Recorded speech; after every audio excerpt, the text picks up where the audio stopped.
Assalamualaikum warahmatullahi wabarakatuh. Perkenalkan, saya Sania Lutfi Ismail. Saya dari kelas 6 sore akan sedikit menginterpretasi dari video yang telah dosen saya beri.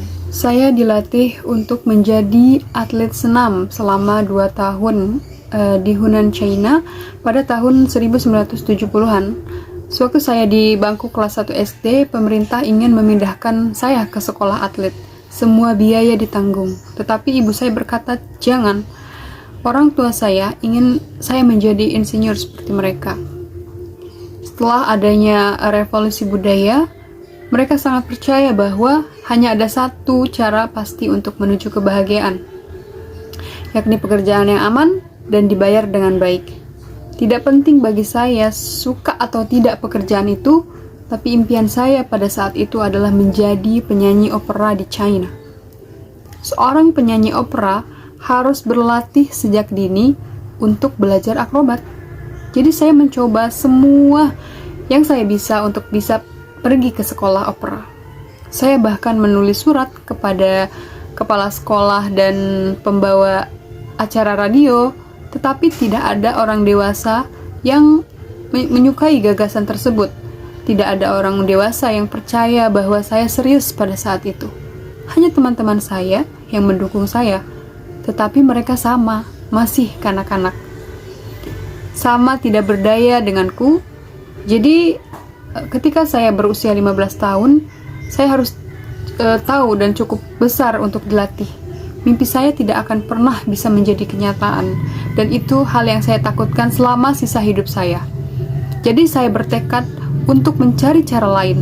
Tidak ada orang sekitar untuk mengajari saya, tidak masalah. Saya beralih ke buku. Saya menemukan seseorang yang menjadi panutan bagi saya sebagai wanita yang mandiri, dan saya terinspirasi untuk belajar di luar negeri setelah membaca buku. Saya datang ke Amerika Serikat pada tahun 1995. Jadi buku mana yang pertama kali saya baca? Tentu saja buku yang dilarang di Cina. Bumi yang Baik adalah buku yang menceritakan tentang kehidupan petani di Cina. Itu tidak nyaman bagi sebuah propaganda. Baik mengerti, adapun Alkitab yang menarik, tapi ini sedikit aneh. Itu topik untuk hari yang berbeda, tetapi ada perintah yang memberikan saya pencerahan.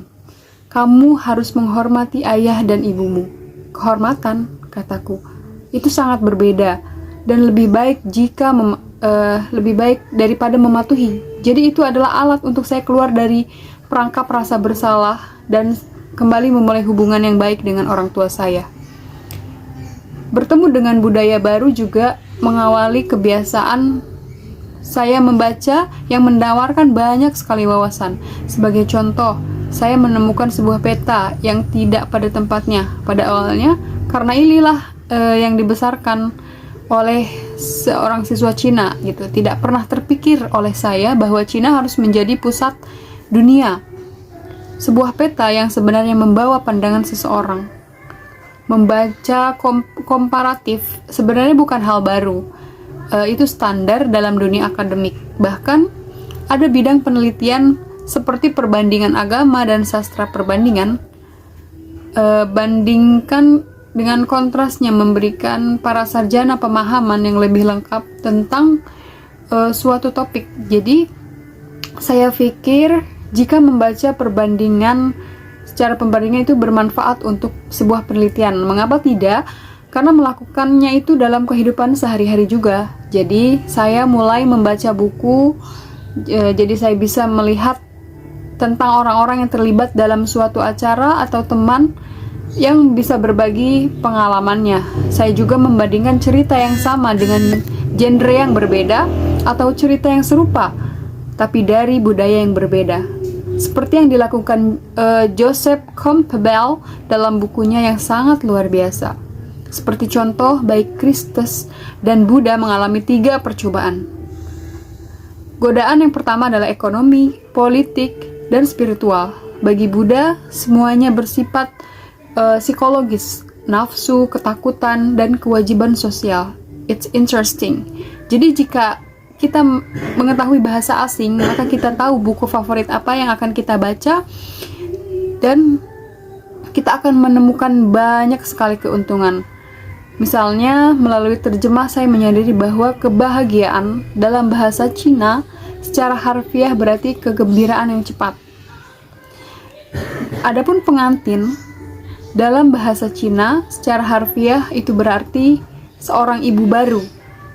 Buku itu telah memberikan sesuatu yang ajaib yang bisa menghubungkan kita dengan orang-orang di masa lalu kita, juga orang-orang di masa kini. Saya tidak pernah merasa kesepian dan tidak berdaya lagi karena saya sudah membaca buku. Saya memiliki mimpi yang benar-benar hancur dan tidak ada apa-apa yang dibandingkan dengan yang dialami banyak orang. Saya menjadi percaya bahwa menjadi kenyataan bukanlah satu-satunya tujuan dari sebuah mimpi. Tujuan terpentingnya adalah untuk membuat kita terhubung dari mana mimpi berasal, dari mana kebahagiaan berasal. Bahkan mimpi yang hancur pun bisa melakukan hal tersebut gitu. Jadi karena buku, saya bisa ada di sini sekarang. Hidup kembali memiliki tujuan dan kejelasan di waktu yang sekarang. Jadi saya harap buku pun selalu menyertai kamu. Terima kasih.